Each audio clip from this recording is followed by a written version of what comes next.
हे what's up guys, welcome back once again.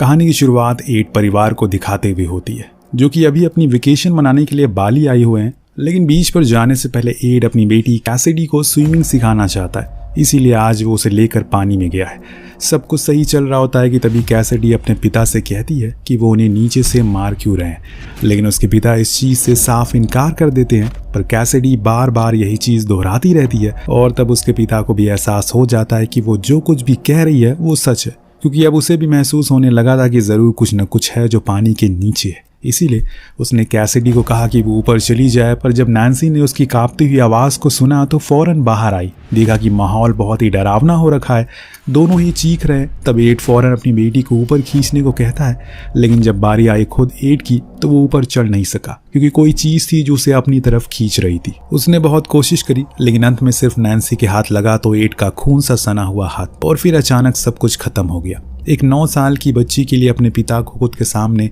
इस दर्दनाक मौत से मरते हुए देखना वो पागल सी हो जाती है। अब उस हादसे को कई साल बीत चुके हैं। अब तो कैसिडी शादीशुदा हो गई है, पर अभी भी जब वो सोती है तो उसके सपने में वही दृश्य बार बार आते हैं जिससे वो बेहद ही परेशान और डरी हुई सहमी सी हमेशा रहती है। लेकिन अब तो उसकी मुश्किलें और बढ़ने वाली है, क्योंकि वो अपने हस्बैंड के साथ एक बार फिर बाली आई है। जी हाँ, वही शहर जहाँ वो भयानक हादसा घटा था, लेकिन इस बारी उसकी किस्मत और हौसला बदलने के लिए उसके साथ उसका पति ग्रेग है, जो कि ब्रिटिश म्यूजियम में आर्ट फैकल्टी में काम करता है, और उसे यहाँ पर एक प्रोजेक्ट के लिए भेजा गया, जिसमें उसे समुद्र के नीचे से उस खजाने के बारे में पता लगाना है जो सालों पहले बाली के राजकुमार ने अपने जहाज से फेंक दिया था, ताकि वो लुटेरों के हाथ ना लग जाए। अब ग्रेग को पता है कि कैसिडी के पिता के साथ क्या हुआ था, इसीलिए वो उससे कहता है कि अगर उसे वहां पर नहीं जाना तो वो यहीं होटल में भी रुक सकती है। लेकिन कैसिडी हिम्मत वाली थी, उसे इतनी जल्दी हार मानना पसंद नहीं था। पर बाहर निकलते जब उसने इस शहर की हवाओं में सांस लिया तो मानो एक अचानक उसके सामने वो सारे दृश्य फिर से आ गए, जिसको वो भुलाना चाहती हो, पर अफसोस जिस चीज़ को हम भूलना चाहते हो वो हमें उतनी ही याद आती है। अब ग्रेग बेंज नाम के आदमी के पास जाता है, जिनकी बोट से उन्हें खजाने तक जाना था। इस बीच वो उनसे पूछता है कि क्या वो अपने 2 और दोस्तों को इस ट्रिप पर ज्वाइन करवा सकता है, वो काफ़ी अच्छे लोग हैं। वो दोनों मान जाते तो बेंज उन्हें बुला लेता है, फिर मिलवाता है अपने असिस्टेंट से जो यहीं का लोकल था, पर ज़्यादा कुछ बात नहीं करता। कुछ इस तरह से इन लोगों की खोजबीन शुरू हो जाती है, पर इसका क्या अंजाम होगा ये हमें पता नहीं है। इतना ज़रूर पता है कि आपको मज़ा बहुत आने वाला है, तो बस बने रहिए, क्योंकि आखिर में ही कुछ बड़ा ट्विस्ट रिवील होगा। सीन शिफ्ट होकर पहुंचता है शेमिस पर, जो कैसिडी के दादाजी है, और अभी वो हार्वर्ड यूनिवर्सिटी में प्रोफेसर हैं, और इस समय वो अपने स्टूडेंट को अपनी एक मिस्ट्री आइलैंड की कहानी शेयर कर रहे हैं, जहाँ वो सालों पहले गए थे और अचानक एक हड़बड़ी में एक फूल को छूने लगे। लेकिन उसी वक्त उनके कैप्टन ने उन्हें रोक लिया और कहा कि ज़रूरी नहीं है कि जो चीज़ अगर खूबसूरत है तो वो आपके लिए बेहतर है। हमेशा खूबसूरती के पीछे गहरे दाग होते हैं, तो खुशी के पीछे भागो, खूबसूरती के नहीं। समुंदर में कुछ अलग ही अफरा तफरी मची हुई है। इधर जॉर्डन नाम के आदमी की गैंग जो समुंदर में एक डूबे हुए जहाज की तलाश में आए, जिसमें काफ़ी मात्रा में नशीले पदार्थ हैं। पर इस बीच उनका सामना कुछ पायरेट से हो जाता है, जो उन पर फायरिंग करना शुरू करते हैं। पर जॉर्डन घबराता नहीं है, क्योंकि उसे पता है कि उनके सामने ये लुटेरे कुछ भी नहीं है, और होता भी ऐसे ही है। ये लोग उन सभी को मार गिराते हैं और फिर बाद में उनके सामानों को लूट लेते हैं, जिसमें ज़्यादातर हथियार थे जो इनके काम आ सकते हैं। लेकिन एक अजीब सी चीज़ भी थी जिसने इनका ध्यान अपनी ओर आकर्षित किया। ये दरअसल एक ट्रैकिंग डिवाइस था, जिसे प्लास्टिक में बहुत ही संभाल कर रखा गया था, जो देख इन्हें भी समझ नहीं आया कि ये चीज़ इन पायरेट के पास आई कहाँ से। खैर, दूसरी तरफ बोर्ड पर तेज़ म्यूजिक चल रहा था, जिसमें कैसिडी और उसके दोस्त खूब एंजॉय कर रहे थे।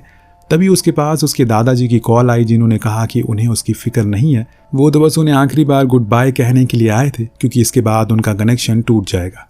तो कैसिडी ने कहा कि ऐसा कुछ नहीं होगा, हम इतनी भी डीप समुंदर में नहीं जाने वाले। इतना कहते ही कनेक्शन टूट जाता है, जो चीज़ कैसिडी को काफ़ी अजीब लगती है, क्योंकि ग्रेग ने बताया कि वो ज़्यादा अंदर नहीं जा रहे हैं। तभी जब वो बाहर आई तो उसने देखा कि वहाँ पर एक बड़ा सा केज जिसको ये लोग खोल रहे हैं, जिसे देखकर वो थोड़ा घबरा गई और ग्रेग से पूछा कि तुमने तो मना किया था ना कि तुम मछलियाँ नहीं पकड़ते हो, फिर ये क्या चीज़ है। तब बेंज ने बात को संभाल और बताया कि ये दरअसल उन टूरिस्ट के लिए जो कि समुद्र के नीचे डाइव करने के लिए जाते हैं, वहाँ की खूबसूरती को नज़दीक से देखना पसंद करते हैं। लेकिन आज हम इसका इस्तेमाल नहीं करेंगे। ये सुन कैसिडी को काफ़ी शर्मिंदगी महसूस हुई, जिसके लिए उसने माफ़ी भी मांगी, क्योंकि खामखा उसने ग्रेग और बेंज को सुना दिया था। लेकिन अभी भी हम उसके चेहरे पर वो डर को साफ देख पाते हैं। पर तभी उसे अपने दादाजी की कही हुई बात याद आई, जितना वो जिस चीज़ से भागने की कोशिश करेगी उतना वो चीज़ उसे डराने की बार बार कोशिश करेगी। इसीलिए बेहतर है कि एक बार उसका डट कर मुकाबला करो और खुद के डर को हरा दो। इसीलिए कैसिडी ने ग्रेग से कहा कि वो इसी समुंदर में उसके साथ डाइव करेगी। जो सुन पहले तो ग्रेग काफ़ी हैरान हुआ, क्योंकि इस जगह पर जो कुछ भी उसके बीते कल में हुआ वो बेहद ही दर्दनाक था। लेकिन फिर वो उसकी हिम्मत की दाद देता है और मान जाता है। अब 4 लोग नीचे जाने को तैयार होते हैं, जिसमें सायरा और पियर भी थे, पर बेंस ऊपर ही रहने को बोलता है ताकि सभी चीज़ों को मॉनिटर वो कर सके। अब एक एक करके तैयार होकर ये लोग नीचे जाते हैं। वहाँ इन्हें एक पुराना वर्ल्ड वॉर 2 का शिप दिखाई पड़ता है, जिस पर आज भी एक टैंक रखा हुआ था। उसके सामने खड़ी होकर वो काफ़ी फ़ोटोज़ क्लिक करवाती है। तभी वहाँ कुछ आया जिससे सब कुछ खराब होने लगा।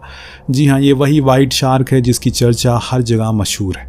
उसे आते ही इन लोगों पर हमला बोल दिया। कैसिडी और ग्रेग दोनों ही उस शिप के अंदर चले गए, पर पियर बाहर ही रह गया, जिसके कारण उसके पैर को शार्क ने आधा काट लिया। अब जब उसकी चीखें इन लोगों ने सुनी तो फौरन ही उसके पास गया और खींचकर ऊपर ले जाने लगे। लेकिन अभी भी वो वाइट शार्क इनके करीब ही थी, और एक बार तो ऐसा हो गया कि कैसिडी के कुछ मीटर ही दूरी पर वो शार्क खड़ी थी। लेकिन फिर भी ग्रेग ने उसे समय रहते ऊपर खींच लिया। अब जब पियर ऊपर आया तो उसकी हालत देखकर सभी डर जाते हैं, ये कैसे हो गया। पर जो असिस्टेंट था वो कहता है कि ये काम सिर्फ एक ही चीज़ कर सकती है, जिसे पाने तो बहुत से आए हैं लेकिन हासिल कोई नहीं कर सका। पियर का खून तेज़ी से बह रहा है, इन्हें जल्दी से हॉस्पिटल की ओर रुख मोड़ना होगा। तभी बेंस को दूर से आते हुए एक याच दिखाई पड़ती है, जो ज़्यादा पावरफुल लग रही थी। वो शायद वो पियर की मदद कर दे। वो याच असल में जॉर्डन की होती है, जिसने उस ट्रैकिंग डिवाइस को जब ऑन किया तो उसमें यही लोकेशन शो हो रही थी। हो सकता है कि यहाँ पर कुछ माल हो, जिसके लिए वो तेजी से इसे उड़ाने लगता। तब बेंस ने उसे दरख्वास्त की। उनके साथी पर शार्क ने हमला कर दिया, अगर वो उसकी मदद कर दे तो उसकी जान बच सकती है। तो जॉर्डन भी फटाफट उनकी बोट पर आया, और जब उसने पियर की हालत को देखा तो कहा कि इसका बच पाना तो बहुत ही मुश्किल है, क्योंकि जिस हादसे से ये गुजरा है उसमें मैं भी गुजर चुका हूँ। ये मेरे गले में लॉकेट देख रहे हो, ये उसी चीज का सबूत है। अब जब वो कोई भी मदद नहीं कर पाएगा तो बेंस उसे अपनी बोट से जाने को कहता है, क्योंकि वो समझ गया था कि वो यहाँ पर क्या ढूंढने के लिए आए। पर आखिरी समय पर जॉर्डन की नज़र उस केज पर पड़ी और उसने अपना लहजा बदल लिया। अब उसे किसी भी हाल में वो केज चाहिए था, जिसके लिए वो अपने लोगों से कहकर इन सभी को पानी में फेंकवाने का हुक्म देता है। पर तभी कैसिडी बीच में आकर उसे पूरी बात पूछती है कि वो क्या चाहता है। तो जॉर्डन औरतों को ज़्यादा अहमियत नहीं देता, इसीलिए वो उसके ऊपर बंदूक तान देता है। लेकिन कैसिडी पीछे नहीं हटी और बताया कि जो वो सोच रहा है वो कभी मुमकिन नहीं हो सकता। पर हाँ, अगर वो चाहे तो उसे उसका माल वापस मिल सकता है, जो कि यहीं बोट के नीचे ही है।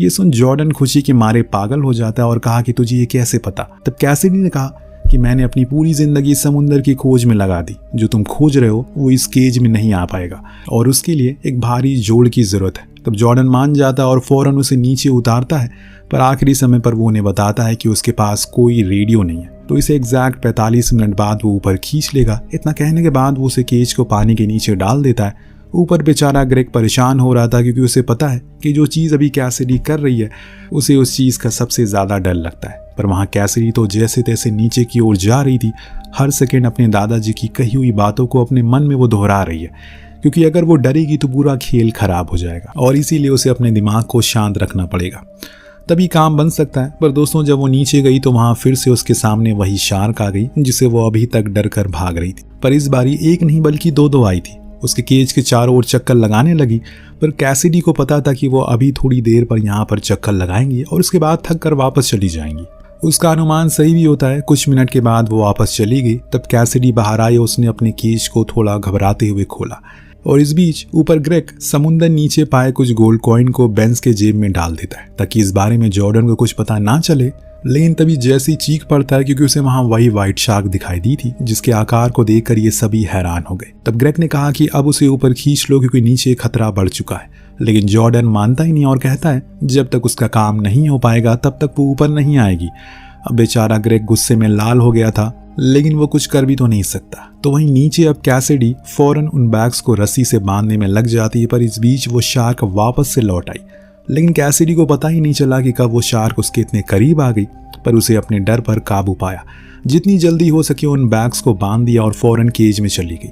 लेकिन इतने में अचानक एक शार्क तेजी से आकर उस केज से टकराती है, जिसकी धमक ऊपर बोट तक पहुंच गई थी। इसे सुनकर ग्रेग ने रिक्वेस्ट की कि अब उसे ऊपर खींच लो प्लीज, बहुत देर हो चुकी है। जिसके बाद जॉर्डन मान जाता और फिर कैसिडी को ऊपर खींचने लगा। लेकिन तभी शार्क ने रस्सी पर हमला किया, जिससे कि बैग नीचे रह गया।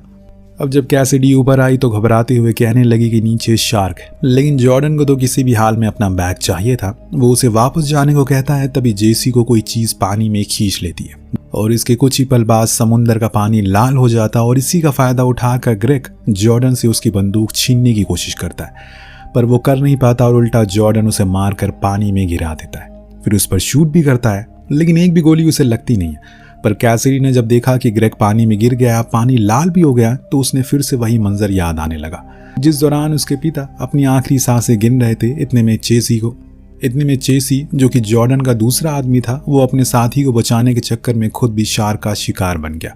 यानी कि अभी सिर्फ जॉर्डन ही जिंदा बचा है और इसीलिए उसने अब लड़कियों को अपना शिकार बना लिया, क्योंकि अभी वो बहुत ही ज्यादा गुस्से में है। एक तो उसका सामान चला गया, ऊपर से उसके लोग भी मारे गए। इतने में घबरा कर कैसिडी ने जॉर्डन को एक नई डील ऑफर करी।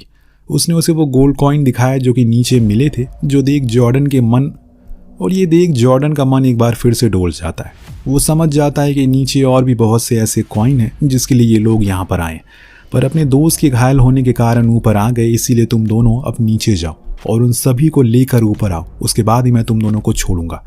अब इस दौरान हम समुंदर में एक और शख्स को स्विम करते हुए देखते हैं। ये कोई और नहीं बल्कि ग्रेग था, जो अभी जिंदा है। उसने अपने सामने उन्हीं लुटेरों की नाव को देखा जिसकी ओर वो भागते हुए जाने लगा।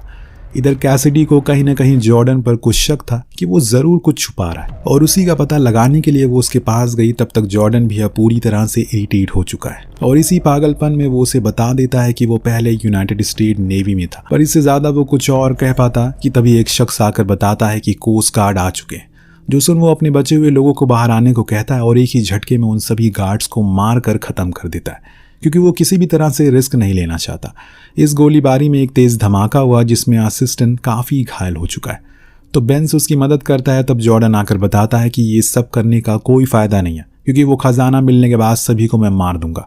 इतना सुनते ही बेंस अपना आपा खो देता है और उसे लड़ना शुरू कर देता है, पर जॉर्डन उसके कंधे पर शूट करके उसे बेहोश कर देता है। एक तरफ ग्रेग को उन लुटेरों के बोट पर एक बंदूक मिल जाती है जिसको उसने अपने पास रख लिया और वापस आने लगा।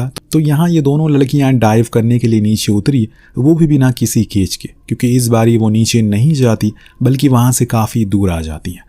तब कैसिडी सायरा को बोलती है कि हम बीच तक स्विम करके ही जाएंगे ताकि वहाँ पर और लोगों से मदद मांग सके, पर इससे पहले कि वो स्विम करती वहाँ पर एक शार्क आ गई।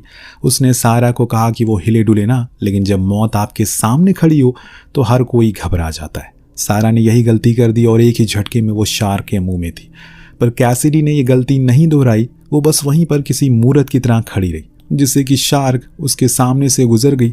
अब वो ये काम नहीं करेगी, इसीलिए भागकर बोट पर लौट आई और जॉर्डन से कहा कि वो जाकर उस खजाने को खुद नीचे ढूंढ ले। लेकिन ये बात जॉर्डन को पसंद नहीं आई।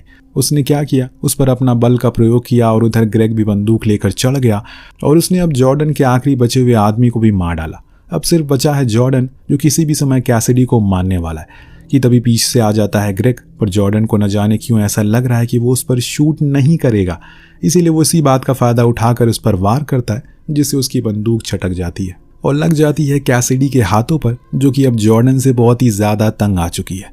वो बिना कुछ सोचे समझे उसे शूट करके पानी में गिरा देती, जहां उसे पल भर में शार्क ने निगल लिया। और इसी बीच इन्हें पता लगा कि अभी भी बेंस जिंदा है, तो ये लोग फौरन उसे याच में लेकर आते हैं और इस जगह से दूर चले जाते हैं। कितना खुशहाल हाल में ये लोग यहाँ पर आए थे, लेकिन अंत में सिर्फ चारों ओर लाशें ही लाशें बिछ गई और इसीलिए कहा जाता है कि लालच सबसे बुरी बला है। वेल, आपको कहानी कैसी लगी हमें कमेंट करके ज़रूर बताएगा। मिलते हैं अगली वीडियो में। Thank you so much watching. Peace out.